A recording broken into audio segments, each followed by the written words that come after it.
Hello hi everyone.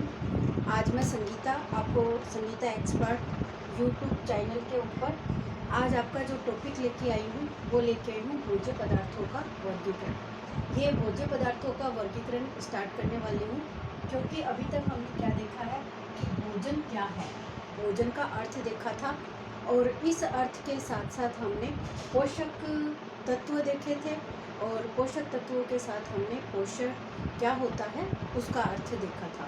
अभी अर्थ की series ही चली थी। पोषण के साथ साथ हमने कुपोषण, अतिपोषण, अल्प पोषण इन सब का अर्थ देखा था। अभी इनको डिटेल में आगे पढ़ना बाकी है। आज मैं लेके आई हूँ आपका पोषक भोज्य पदार्थों का वर्गीकरण जो हमने 5 आधार पे किया है।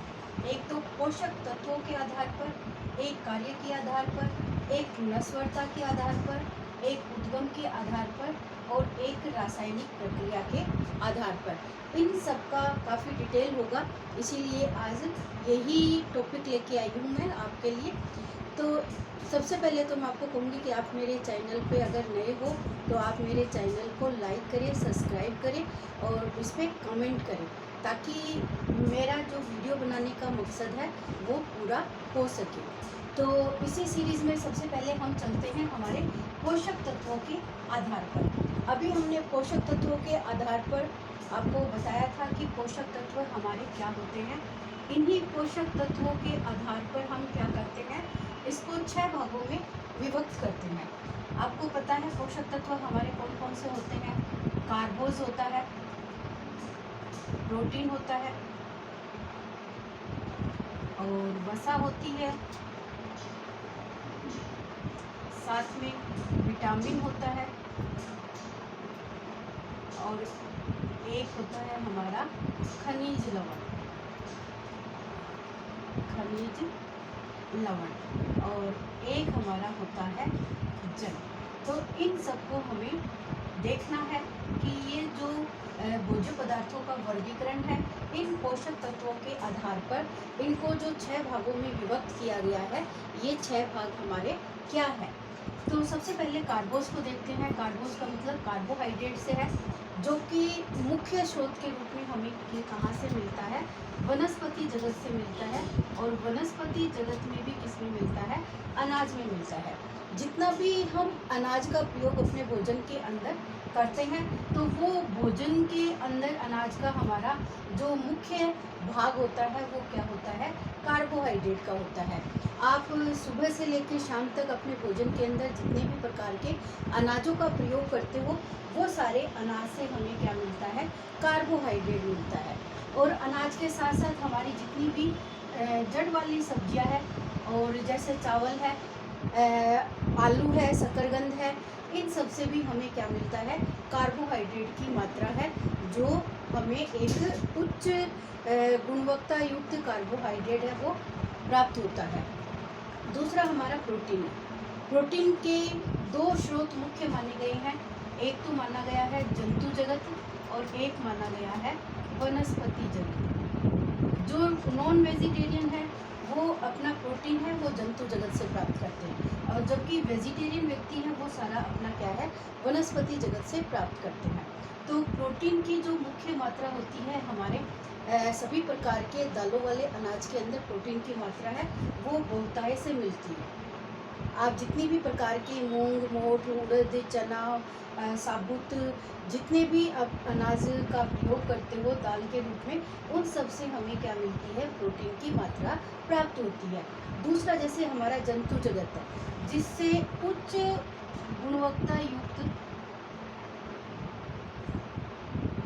गुणवत्ता वाला प्रोटीन है उसकी प्राप्ति होती है। मांस, मछली, अंडा, इन सब में क्या है, हमारा उच्च गुणवत्ता युक्त प्रोटीन की प्राप्ति होती है। तो हम दोनों ही प्रकार की प्रोटीन अपने भोजन के अंदर प्राप्त करते हैं। तीसरा हमारा वसा है।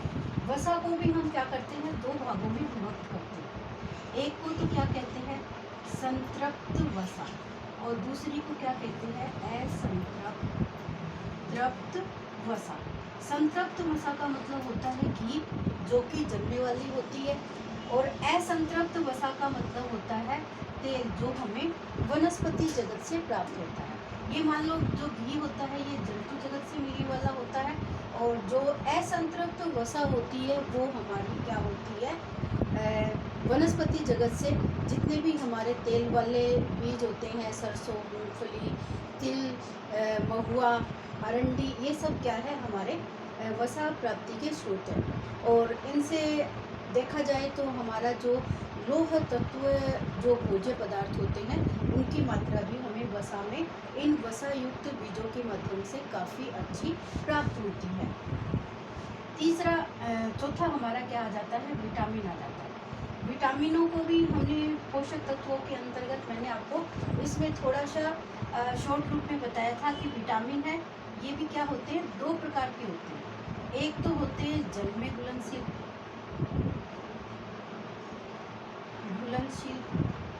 और एक होता है हमारा वसा में घुलनशील।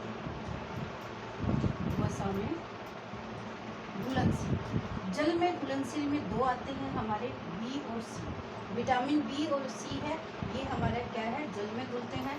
और इसमें जो घुलते हैं वो घुलता है ए, डी, ई और के। ये हमारे वसा में घुलनशील विटामिन होते हैं। तो कहने का मतलब ये है कि जितने भी प्रकार के विटामिन होते हैं ये सारे के सारे विटामिन हमारे भोजन से हमें प्राप्त होते हैं। और इन विटामिनों का हमारे भोजन के माध्यम से लेना भी बहुत ज़रूरी होता है, क्योंकि इससे हमारे शरीर में बहुत सारी बीमारियां हैं वो इनकी कमी से होने के इफ़ेक्ट है वो हमें दिखाई देते हैं। चौथा हम आगे पांचवा हमारा आ जाता है खनिज लवण। खनिज लवण भी बहुत सारे प्रकार के होते हैं। इन खनिज लवणों का जो नाम होता है इनको राख के नाम से भी जाना जाता है। तो ये खनिज प्रकार जैसे कैल्शियम है, लोह है, आयोडीन है, फास्फोरस है, पोटेशियम है, ये बहुत सारे ऐसे खनिज लवण होते हैं जिनको हमारे शरीर के अंदर कहीं न कहीं किसी न किसी रूप के अंदर इनकी मात्राओं का शरीर के विकास के लिए ज़रूरी माना गया है। तो इन खनिज लवणों का ऐसे तो स्थान है वो 4% भागी होता है हमारे भोजन में, लेकिन फिर भी इसकी जो आवश्यकता होती है वो बहुत अधिक मात्रा में देखी जाती है। अब ये जो छठा हमारा पोषक तत्व आ जाता है जल। जैसा कि मैंने आप लोगों को बताया था कि हमारा 65 से 70% शरीर का जो भाग होता है वो जल है। और ये जल हमें किससे प्राप्त होता है, इन्हीं भोज्य पदार्थों का उपयोग करने के माध्यम से प्राप्त होता है। जो भी हम भोजन बनाते हैं उस भोजन के अंदर जल की मात्रा है वो अलग अलग तरीके से देखी जाती है। तो ये अलग अलग जो तरीके होते हैं, जैसे लिक्विड हमने कल देखा था कि भोजन क्या होता है, ठोस रूप में भी होता है, द्रव्य रूप में भी होता है और अर्ध द्रव्य रूप के अंदर भी देखा जाता है। तो जो ठोस होता है इसमें जल की मात्रा थोड़ी 20% तक की होती है। द्रव्य में भी क्या होता है 50 से 60% तक जल मात्रा होता है। और द्रव्य के अंदर तो 90 से 95 तक जल होता है। और अर्ध द्रव्य में होता है वो 50 से 60% तक जल की मात्रा है वो देखी जाती है। तो इस तरीके से जो हम ये भोजन प्राप्त करते हैं तो कुछ जल तो हमें इन भोज्य पदार्थों से प्राप्त हो जाता है और बाकी जल है हमें जल लिक्विड रूप में पीने के आधार पर प्राप्त होता है। तो इस तरीके से जल की पूर्ति हमारे भोजन से ही होती है। और ये जो 60 से 70% भाग है हमारा शरीर का, इसमें से अगर आपका अस्थियों में पूछा जाए, अस्थियों में जल की मात्रा होती है वो 20% तक होती है। तंतुओं में जल की मात्रा होती है वो आपकी 50 से 60% तक भाग है वो तंतुओं के अंतर्गत देखा जाता है। रक्त में अगर जल की मात्रा देखी जाए तो वो आपकी 80 से 90% भाग है वो रक्त में पाया जाता है। और मूत्र में अगर इसकी मात्रा देखी जाए जल की कितनी होती है तो 95 से 97% भाग वो मूत्र में जल की मात्रा होती है। तो ये भी आपका बहुत इम्पोर्टेंट है। तो क्वेश्चन आता है कि आपके रक्त में जल की मात्रा कितनी होती है, या अस्थियों में जल का स्तर कितना होता है, या मूत्र में जल की मात्रा है वो कितनी देखी जाती है। तो इस आधार पर हमने ये पोषक तत्व देखे हैं, इनको आप नोट कर लेना एक एक कि ये कितने कितने भागों में किस तरीके से विभक्त किया गया है, क्योंकि जो प्रश्न पूछे जाते हैं वो इन्हीं छोटे छोटे एक एक बिंदुओं में पूछा जाता है कि ये खनिज लवण है, ये कितने प्रतिशत आपके शरीर में होते हैं, जल का कितना प्रतिशत भाग आपका शरीर है वो जल से बना हुआ होता है, जल में घुलनशील विटामिन कौन से हैं, वसा में घुलनशील विटामिन कौन कौन से हैं। तो जो प्रश्न बनते हैं वो यही से ही बनते हैं। जैसे दे दिया जाए आलू में कौन सा पोषक तत्व है अधिक मात्रा में पाया जाता है, या चावल में कौन सा पोषक तत्व है वो अधिक मात्रा में पाया जाता है। और जैसे पूछ लिया जाए कि प्रोटीन के स्रोत कौन कौन से हैं, किससे हमें प्रोटीन की प्राप्ति होती है। जो प्रश्न पूछने का तरीका होता है वो इन्हीं सारी जगहों से आता है। अब हम दूसरा बिंदु लेते हैं अपना,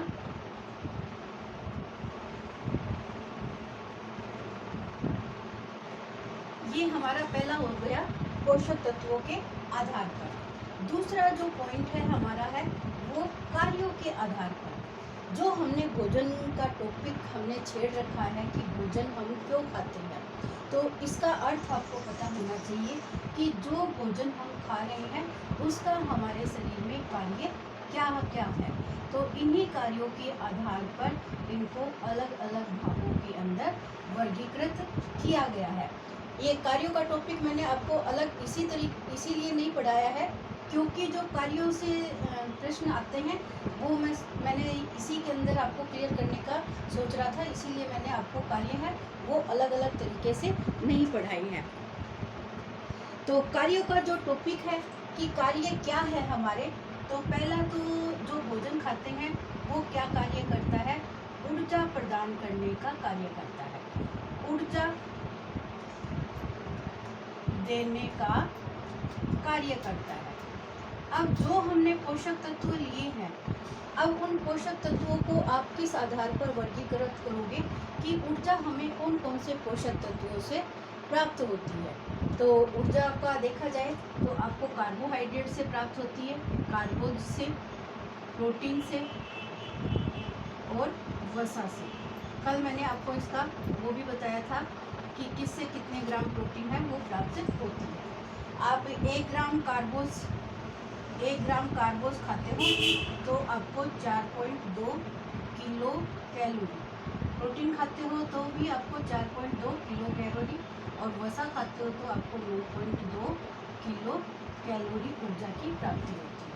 तो कहने का तात्पर्य यही है कि जो हम प्रतिदिन सुबह से लेकर शाम तक जितना हम अनाज खाते हैं उस अनाज की मात्रा को हम 4.2 से गुणा करके एक दिन में अनाज से मिलने वाली ऊर्जा को हम निकाल सकते हैं, व्यक्त कर सकते हैं कि हमने अनाज के माध्यम से कितनी किलो कैलोरी का उत्पादन किया है।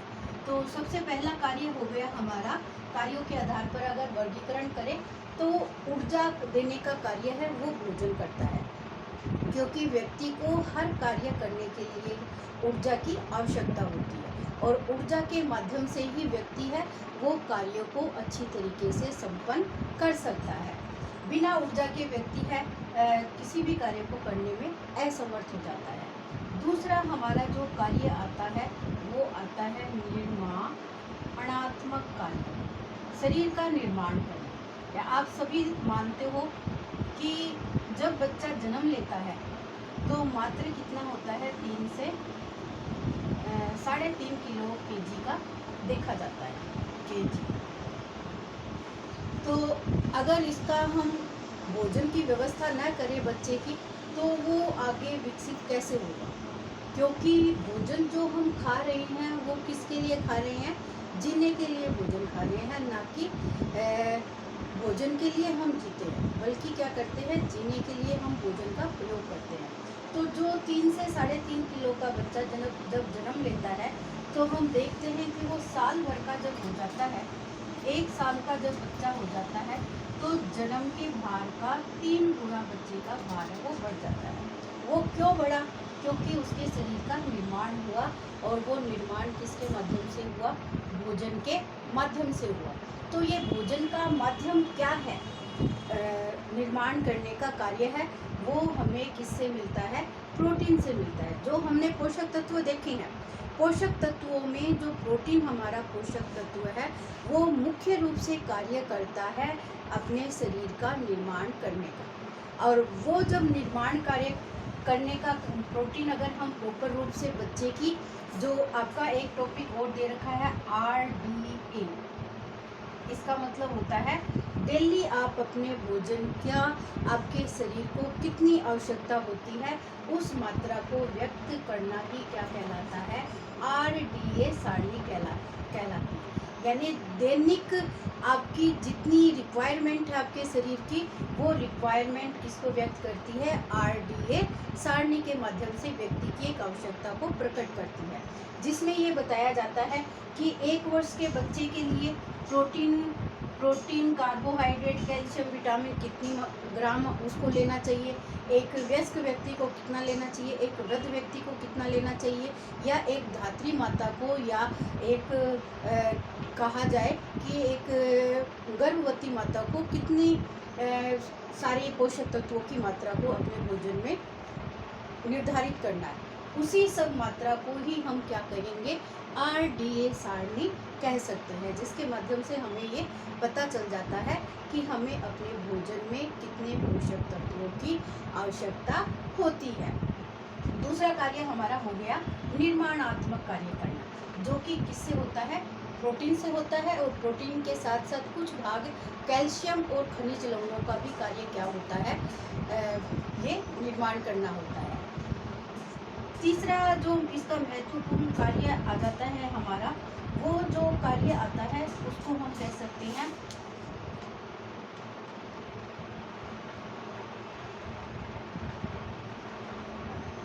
ऊर्जा देना हो गया, निर्माणात्मक कार्य हो गया। और तीसरा जो कार्य आ गया हमारा है वो नियमन, शरीर की गति को नियमित बनाए रखने का कार्य हो जाता है। रक्षात्मक कार्य भी आप कह सकते हो इसको, रक्षात्मक कार्य भी कह सकते हो आप। और नियमित रूप से उन सारी प्रक्रियाओं को बनाए रखने का कार्य है, वो भी क्या करता है हमारा ये खनिज लवण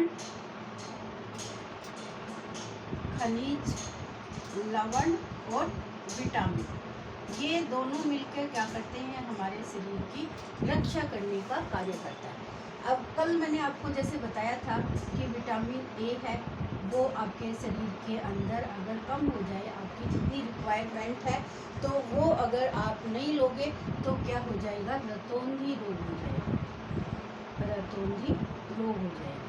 B की कमी हो जाती है तो बेरी हो जाता है, C की कमी होगी तो इसका रोग होगा,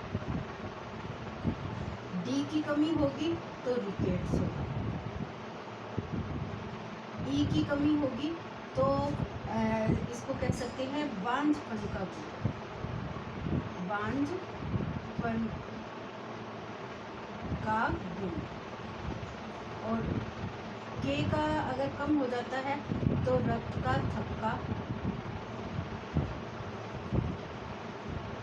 थक्का में जमना, ये सारे इफ़ेक्ट है हमारे शरीर के अंदर दिखाई देते हैं। इसके अलावा जैसे और भी, जैसे ये तो मैंने खाली विटामिन बताया है, खनिज लवणों में जैसे लोहे की कमी हो जाती है तो आपके एनीमिया या रक्त अल्पता की कमी देखी जाती है।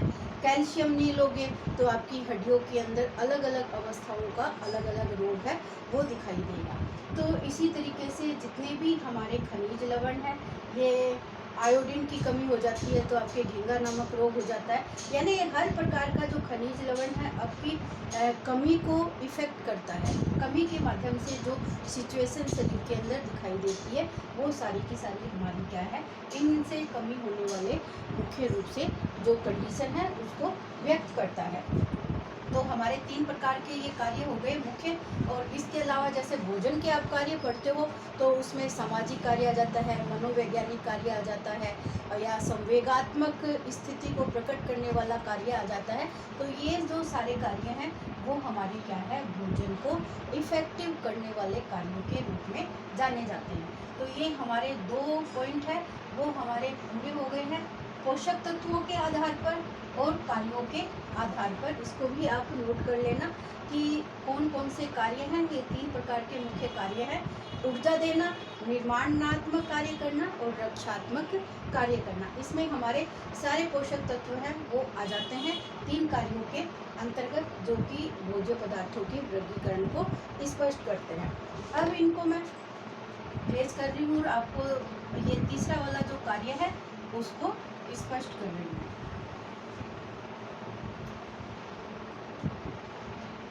तीसरा जो कार्य है हमारा नस्वरता के आधार पर। इसमें नस्वरता के आधार पर भी हम 3 भागों में इसको बांट सकते हैं। पहला है नस्वर भोज्य पदार्थ, नस्वर भोज्य पदार्थ, अर्ध नस्वर,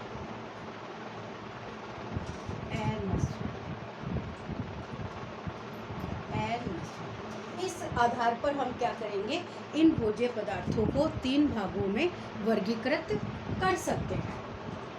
नस्वर का मतलब क्या हो गया, खराब होने वाले भोज्य पदार्थ, जो पूर्ण रूप से खराब हो जाते हैं, जिनको कुछ घंटे ही मानते हैं, कुछ घंटों तक ही हम इनका प्रयोग कर सकते हैं, या 1 से 2 दिन तक इनको हम फ्रीज के माध्यम से इनको सेव करके और हम इनका प्रयोग है वो कर सकते हैं। जिनमें नस्वर भोज्य पदार्थों में पानी का लेवल होता है वो 80 से 90% तक क्या होता है, जल इन पदार्थों में पाया जाता है।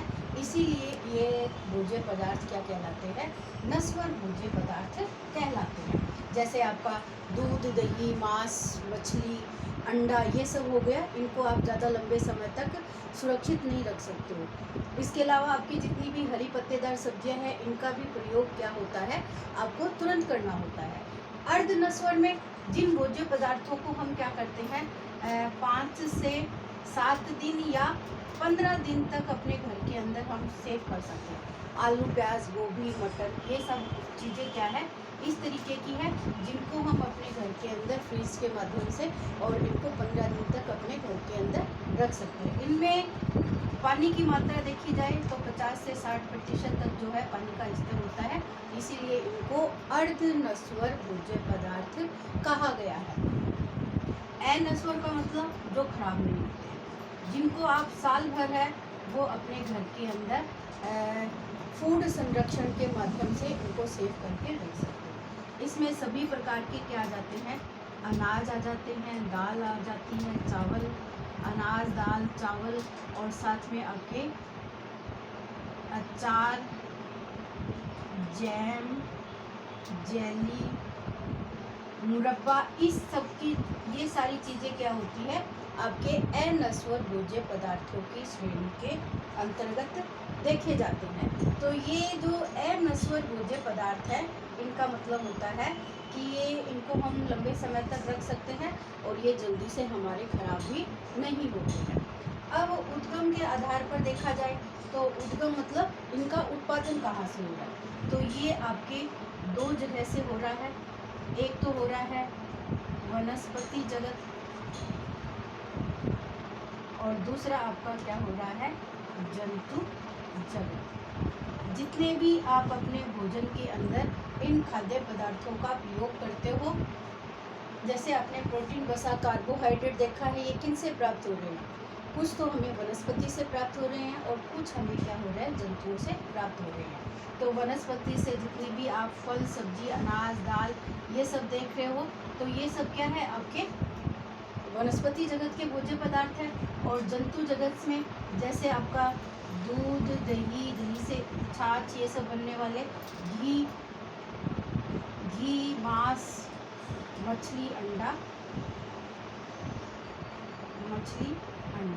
ये सब क्या है, आपके जंतु जगत से मिलने वाले भोज्य पदार्थ होते हैं, जो इनके उद्गम के आधार पर हमने इनको 2 भागों के अंतर्गत है वो वर्गीकृत करके देखा है। फिर है रासायनिक प्रतिक्रिया के आधार पर। ये मैंने आपको कल भी बताया था कि रासायनिक प्रक्रिया के आधार पर भी हम क्या करते हैं, इनको 2 भागों में बांटते हैं। एक तो बांटते हैं कार्बनिक भोज्य पदार्थ और एक हम कहते हैं अकार्बनिक भोज्य पदार्थ। अब कार्बनिक भोज्य पदार्थ में मैंने आपको बताया था प्रोटीन आ जाता है, वसा आ जाता है, कार्बोहाइड्रेट, कार्बोस और विटामिन और जल। इसमें हमारा आता है क्या आता है खनिज लवण, यानी इनको हमने क्या संज्ञा दी है, राख की संज्ञा दी है। जिनके अंदर अकार्बनिक, जिनके अंदर कार्बन की मात्रा नहीं देखी जाती है, उनको तो हम क्या कहते हैं, कार्बनिक भोज्य पदार्थ कहते हैं।